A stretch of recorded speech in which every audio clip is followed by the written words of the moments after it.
बिस्मिल्लाहिर्रहमानिर्रहीम। मोअज़्ज़ज़ नाज़रीन, अस्सलामु अलैकुम। डॉक्टर तौकीर अपने यूट्यूब चैनल के साथ आज एक नई चीज़ के साथ हाज़िर है।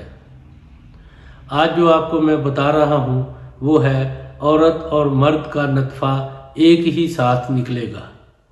यानी कि ऐसे मर्द और ख़वातीन जिनकी फ़ारग होने की टाइमिंग एक साथ नहीं है। कभी मर्द पहले फ़ारग हो जाता है और औरत बहुत देर से फ़ारग होती है।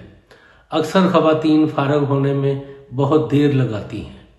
मर्द की टाइमिंग इतनी ज़्यादा नहीं होती कि वो औरत को पहले फ़ारग करवा सकें। तो ऐसे लोगों के लिए ये नुस्खा बहुत ही ज़्यादा कारआमद है।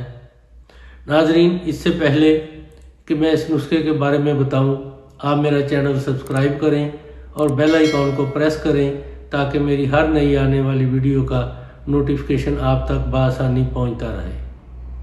नाजरीन, ये चीज़ है गोंगची।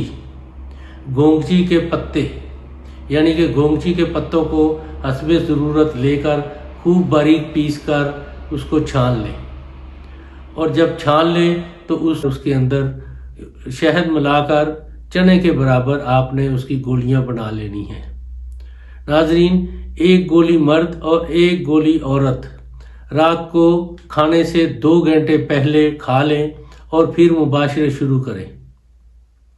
जितनी भी सख्त औरत हो, जितना भी देर से फारग होती हो, अपने मर्द के साथ ही फारग होगी, यानी दोनों का नतफ़ा एक ही साथ निकलेगा। ये बहुत ही कमाल की चीज़ है ऐसे लोगों के लिए जिनको ये परेशानी है कि उनकी औरतें जल्द फारग नहीं होती। उनके लिए ये बहुत ही कमाल की चीज़ है। इसको बनाएं, इस्तेमाल करें और अपनी राय मेरे कमेंट्स बॉक्स में ज़रूर दीजिएगा। इसको शेयर और लाइक भी कीजिए। अल्लाह ताला आपका हामी और नासर हो। खुदा हाफिज़।